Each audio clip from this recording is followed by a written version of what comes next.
Alright guys, सब पिछला हफ्ता एआई की दुनिया में एक बहुत ही तगड़ा हफ्ता रहा। एक तरफ गलगोटिया वालों ने अपनी बेइज्जती करा ली चाइनीज माल को अपना बता के, और दूसरी तरफ $200 बिलियन की इन्वेस्टमेंट के प्लान्स बन गए। तो ज्यादा टाइम मैं आपका वेस्ट नहीं करूंगा, चलो शुरू करते हैं। शुरुआत करते हैं समिट से। 17 फरवरी से 20 फरवरी तक समिट हुई, ये तो हम सबको पता है, और उसमें ग्लोबल टेक लीडर्स आए थे। अब इसमें इंडिया का प्लान है अगले 2 साल में $200 बिलियन की इन्वेस्टमेंट को अट्रैक्ट करना, जिसमें रिलायंस इंडस्ट्रीज सबसे ऊपर है, क्योंकि रिलायंस इंडस्ट्रीज प्लान कर रहा है $110 बिलियन एआई इंफ्रास्ट्रक्चर में इन्वेस्ट करने का। वहीं अडानी भी पीछे नहीं है, क्योंकि अडानी भी $100 बिलियन के डेटा सेंटर्स बनाने का प्लान कर रहा है 2035 तक। और उसके अलावा अडानी $150 बिलियन की इन्वेस्टमेंट और प्लान कर रहा है सर्वर मैन्युफैक्चरिंग और खुद के क्लाउड प्लेटफॉर्म्स को बनाने के लिए। समिट में बहुत बड़े बड़े लोग आए थे। Open AI, entropic, Nvidia, Microsoft, Google, Cloudflare, सबके एग्जीक्यूटिव्स आए हुए थे। और चैट जीपीटी के जो मालिक हैं सैम ऑल्टमैन, उन्होंने तो बहुत ही बड़ी बात बोल दी कि इंडिया उनका सेकंड लार्जेस्ट यूजर बेस है। लगभग 10 करोड़ लोग हर हफ्ते चैट जीपीटी यूज करते हैं। और अब तो ओपन एआई बैंगलोर और मुंबई में अपने खुद के ऑफिसेस भी बनाने वाला है। और सिर्फ यही नहीं, टाटा के साथ पार्टनरशिप करके 100 मेगावाट का कंप्यूट भी डिप्लॉय करने वाला है, जो कि फ्यूचर में 1 गीगावाट तक कर सकते हैं वो। अब ओपन एआई आ गया तो एंट्रोपिक भी पीछे नहीं है। उसने बैंगलोर में अपना पहला ऑफिस ओपन भी कर लिया है। एंट्रोपिक ने तो इन्फोसिस के साथ पार्टनरशिप भी कर ली है, ताकि वो क्लाउड मॉडल्स को इंडियन बिजनेसेस में डिप्लॉय कर सके। टेलीकॉम सेक्टर से वो लोग शुरू कर रहे हैं। और इंडियन गवर्नमेंट ने तो $1.1 बिलियन का स्टेट बैक्ड वीसी फंड भी अनाउंस कर दिया, जो एआई और एडवांस मैन्युफैक्चरिंग स्टार्टअप्स को मिलेगा। वहीं दूसरी तरफ गवर्नमेंट बैक्ड भारत जन एआई कंसोर्टियम ने परम 2 मॉडल को लॉन्च किया। परम 2 17 बिलियन पैरामीटर्स में ट्रेंड है और 22 इंडियन लैंग्वेजेस को सपोर्ट करता है। और दूसरी तरफ सर्वम एआई का नाम तो आपने सुना ही होगा। सर्वम एआई ने अपने केज स्मार्ट ग्लासेस को टीज किया, और साथ साथ उन्होंने 2 ओपन सोर्स मॉडल भी रिलीज करे, सर्वम 30B और सर्वम 105B। और यही नहीं, उन्होंने क्वालकॉम, एचएमडी, बॉश के साथ पार्टनरशिप भी अनाउंस करी डिवाइस में एआई को इंटीग्रेट करने के लिए। दूसरी तरफ वॉइस एआई स्टार्टअप गानी ने एक वचन नाम का एआई मॉडल लॉन्च किया, जो कि zero shot voice cloning text to speech model है। वचन 12 लैंग्वेजेस सपोर्ट करता है। और वहीं एचसीएल के सीईओ विजय नारायण ने कहा कि इंडियन आईटी कंपनीज फ्यूचर में जॉब क्रिएशन से ज्यादा प्रॉफिट बनाने पे फोकस करेंगी। और दूसरी तरफ विनोद खोसला ने प्रिडिक्ट किया कि आईटी सर्विसेज और बीपीओस 5 साल में ऑलमोस्ट गायब हो जाएंगे एआई की वजह से। और गलगोटिया का तो आप सबको पता ही चल गया होगा, समिट से भगा दिया गया जस्ट बिकॉज प्रोफेसर ने रोबोटिक डॉग को अपना इन्वेंशन बता दिया था। ये रोबोटिक डॉग तो चाइना में बना हुआ था, लेकिन इंडिया में भी ऐसे रोबोटिक डॉग्स बनाए जा रहे हैं। अगर आपको उस पे एक वीडियो चाहिए तो कमेंट करके बताइए। दूसरी तरफ end of February AI rankings में क्लॉड ओपस 4.6 लीड कर रहा है। एंट्रोपिक ने अपना क्लॉड सोनेट 4.6 रिलीज किया है, जिसमें कंप्यूटर यूजर्स, कोडिंग और डिजाइन को इम्प्रूव किया गया है। और वहीं उनके कंपेटिटर ओपन एआई ने अपने फाइनेंशियल आउटलुक को क्लैरिफाई कर दिया। अब वो $600 बिलियन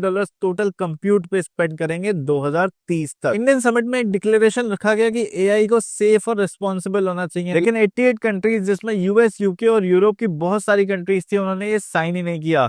वो फ्लेक्सिबल रेगुलेशन प्रेफर कर रहे हैं। और दूसरी तरफ यूएन के ह्यूमन राइट चीफ वॉल्कर तुर्क ने वार्न किया कि एआई इनइक्वालिटी और बायस बढ़ा सकता है अगर स्ट्रॉन्ग गवर्नेंस नहीं हुई तो। और चैट जीपीटी के मालिक सैम ऑल्टमैन ने ग्लोबल एआई रेगुलेशन की अर्जेंट नीड को रिपीट किया और बोला कि एआई का डेमोक्रेटाइजेशन सेफेस्ट पाथ है। और वहीं माइक्रोसॉफ्ट का प्लान है $50 बिलियन इन्वेस्ट करने का ग्लोबल साउथ कंट्रीज में एआई एक्सेस को एक्सपेंड करने के लिए। यूएस में 2026 में मिड टर्म इलेक्शंस होने वाले हैं, और खबर ये आ रही है कि एआई एक्सपेक्टेड है सिग्निफिकेंटली उसको इन्फ्लुएंस करने के लिए। और दूसरी तरफ एक बहुत ही खतरनाक वार्निंग आई है एलएलएम रैपर्स और एआई एग्रीगेटर्स वाले स्टार्टअप के लिए गूगल के वीपी की तरफ से। उन्होंने कहा कि आपको सर्वाइवल चैलेंज फेस करने पड़ सकते हैं, क्योंकि मार्जिन श्रिंक हो रहे हैं और डिफरेंशिएशन है नहीं कोई खास। तो ये सब हुआ पिछले एक हफ्ते के अंदर। अगर आपको हर हफ्ते की इन्फॉर्मेशन ऐसे ही चाहिए तो चैनल को सब्सक्राइब कर लो और बेल आइकन दबाना मत भूलना, क्योंकि हर मंडे की शाम को एक ऐसी वीडियो जरूर आएगी। अब मिलते हैं अगली वीडियो में, तब तक सीखते रहो कुछ ना कुछ।